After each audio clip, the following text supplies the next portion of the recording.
Institute of কোডার্সে আপনাকে স্বাগত। আমরা জাভা টিউটোরিয়াল সিরিজের পরের ক্লাসে চলে আসছি। শেষ ক্লাস যেটা আমাদের হয়েছিল সেটা আমরা দেখেছিলাম এসকেপ সিকোয়েন্সের ওপরে আমরা দেখেছি। আজকে যে ক্লাসটা করব আমরা একটা নতুন ক্লাস বানিয়ে নিচ্ছি জাভা টিউটোরিয়ালের ওপরে। নিউতে গিয়ে জাভা ক্লাস আমরা আজকে ক্লাস নেম দিচ্ছি কিওয়ার্ডস দিয়ে ফিনিশ। এটাকে ডিলিট করে দিলাম। আমরা এখান থেকে কপি করে নিই, যে কোনো একটা স্ট্রাকচারকে কপি করে নিলেই হবে। কপি করার পর আমরা এখানে পেস্ট করে দিচ্ছি। কপি করতে কি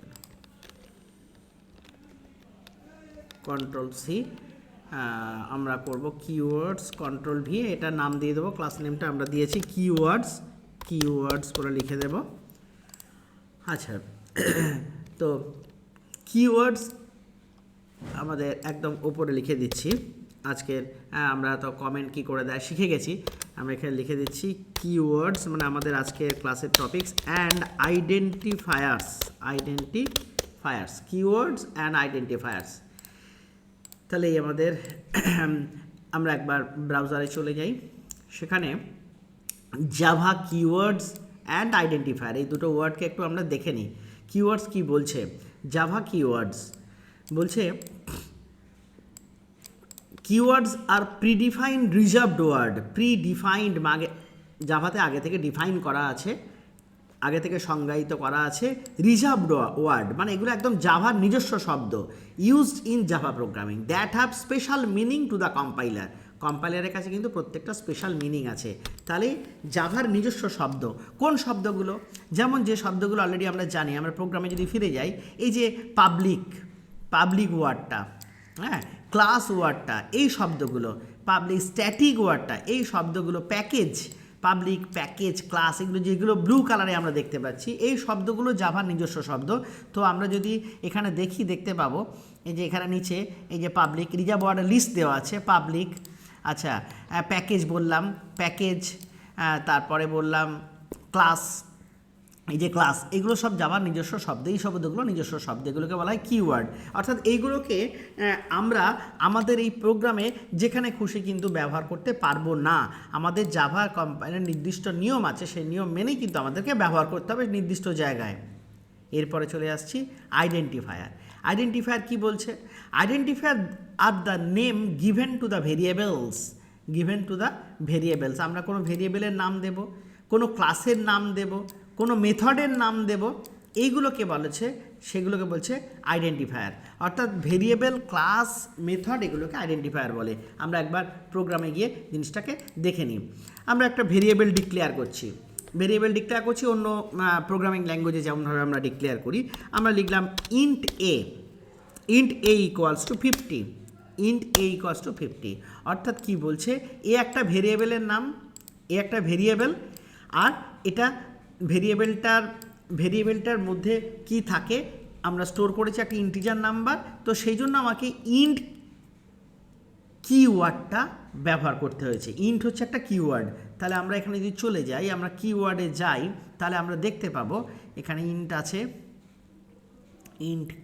ইন্ট আমরা এই জায়গায় নিশ্চয়ই পাবো, এর ওপরে লেখাই আছে ইন্ট। তো আমরা এই মুহূর্তে এখানটাতে দেখতে, এই যে ইন্ট কিওয়ার্ড। আচ্ছা, তাহলে ইন্ট কিওয়ার্ডটা কোথায় কাজ করছে? ইন্ট কিওয়ার্ডটা কী জন্য কাজ করছে আমরা পরে জানবো, কিন্তু ইন্ট একটা কিওয়ার্ড। আজকের টপিকস আমাদের কিওয়ার্ড আর আইডেন্টিফায়ার। আমরা তাহলে ভেরিয়েবলটা জানলাম, আমরা আরও ভেরিয়েবল সম্পর্কে আসব। আজকে শুধু আমাদের এই কিওয়ার্ড আর আইডেন্টিফায়ার এটাকে বোঝাবার জন্যই এই ভেরিয়েবল শব্দটাকে নিয়ে এসেছি। তাহলে এ একটা ইন্টিজার টাইপের ভেরিয়েবল, ইন্ট তাহলে একটা কিওয়ার্ড, এ হচ্ছে একটা ভেরিয়েবল মানে আইডেন্টিফায়ার। আচ্ছা, এখানে আমরা যে এখানে আইডেন্টিফায়ারে দেখছিলাম যে identifier are the name given to the variable ওয়ার্ডটা আছে, আর কি আছে? ক্লাস নেম আছে, মেথড নেম আছে, এগুলো সবই আইডেন্টিফায়ারের মধ্যে পড়বে। অর্থাৎ এই যে ক্লাস নেম, এই যে কিওয়ার্ডস দিয়েছি, তাহলে এটাও একটা আইডেন্টিফায়ার। ক্লাস নেম যেটা দিয়েছি এটাও একটা আইডেন্টিফায়ার। বেশ, প্যাকেজ নেম এটাও একটা আইডেন্টিফায়ার। তাহলে আমরা আমাদের নিজেদের মতো করে দিতে পারবো, তবে তার জন্য এই নেমিং একটা কনভেনশন আছে। আমাদের নাম কিন্তু যে কোনোভাবে দিলে হবে না, সেটা আমরা দেখব। আচ্ছা, আমরা একটা মেথড তৈরি করছি, নিজের একটা মেথড তৈরি করছি, পাবলিক ক্লাস, আমরা একটু আগে বলেছি যে আগের ক্লাসে বলেছি এটা একটা মেথড, এই যে system dot out dot print, এটা একটা মেথড, এটা system method, library method, main একটা মেথড, মেন মেথডের মধ্যে সমস্ত থাকে। ঠিক নিজেরাও আমরা একটা মেথড বানাতে পারবো। আমি লিখছি পাবলিক ক্লাস সাম, আমি জাস্ট এমনি লিখলাম পাবলিক ক্লাস সাম। হ্যাঁ, এখানে এর অর্থ দেবেই, আমাদের কোনো কাজ হয়নি। এই সাম এটা কি, এটা হচ্ছে method name, user defined method, user defined method. তো এই মেথড নেমও কী হবে তাহলে, যেমন ভেরিয়েবল বলে ক্লাস নেম ছিল, ঠিক আমরা মেথড নেম, এগুলো হচ্ছে আমাদের সবই হচ্ছে আইডেন্টিফায়ার। তাহলে আজকের এই যে ক্লাসটা হলো, এই ক্লাসে আমরা দেখলাম কোনগুলো কিওয়ার্ড আর কোনগুলো আইডেন্টিফায়ার। তো এখানে আমরা এই লিস্টটা পেয়ে যাব, যে কোনো ব্রাউজারে গিয়ে যে কোনো সার্চ করলেই আপনারা পেয়ে যাবেন।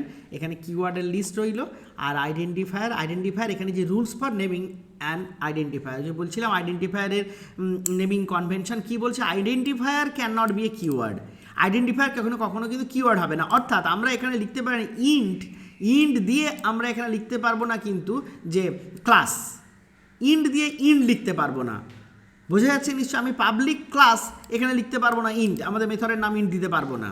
হ্যাঁ, এর বেশি গুরুত্বপূর্ণ একটা কথা। আইডেন্টিফায়ার্স আর কেস সেন্সিটিভ, অর্থাৎ সবই কী হবে, সব আমরা বড় হাতে দিতে পারি, ছোটো হাতে দিতে পারি, এটা কেস সেন্সিটিভ। অর্থাৎ আমরা এখানটায় যে প্রোগ্রামে আমরা এই এসটা এখানে স্মল লেটার দিয়েছি, এখানে কিন্তু আমি ক্যাপিটাল লেটার দিতে পারি, যে কিন্তু আমাদের সেটা কিন্তু যেটা দেব সেটাই আমাদের পরে আমরা যখন আবার এইটাকে ব্যবহার করব, এই সাম মেথডটাকে ব্যবহার করব, তখন সেখানে ক্যাপিটাল দিতে হবে, এটা আমাদেরকে মনে রাখতে হবে।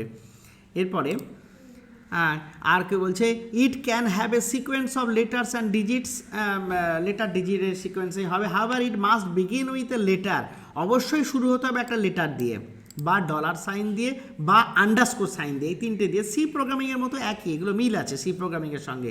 লেটার দিয়ে শুরু করতে পারি, ডলার দিয়ে শুরু করতে পারি, অথবা আন্ডারস্কোর দিয়ে শুরু করতে পারি। The first letter of an identifier cannot be a digit, কখনোই একটা আমরা নাম সংখ্যা দিয়ে শুরু করতে পারবো না। অর্থাৎ আমি এখানে দিতে পারি না ইন্ট 1A দিতে পারবো না, কিন্তু আমরা A1 দিতে পারবো, A1 এটা দিতে পারবো, 1A দিতে পারবো না। তাই এইগুলো হচ্ছে নেমিং কনভেনশন। হ্যাঁ, দেওয়া আছে white space are not allowed, অর্থাৎ আমরা এখানে বলতে পারবো না এ স্পেস 1, এটা কিন্তু ইনভ্যালিড দিয়ে দেবে, সঙ্গে সঙ্গে রেড কালারের একটা লাইন চলে আসছে। ইন্ট এ স্পেস 1 হবে না, একসাথে হতে পারে। এ আন্ডারস্কোর অ্যালাউ আছে, আন্ডারস্কোর অ্যালাউ করছে। ঠিক আছে, আজকে ক্লাসে আমরা কিওয়ার্ড আর আইডেন্টিফায়ারটা জেনে নিলাম।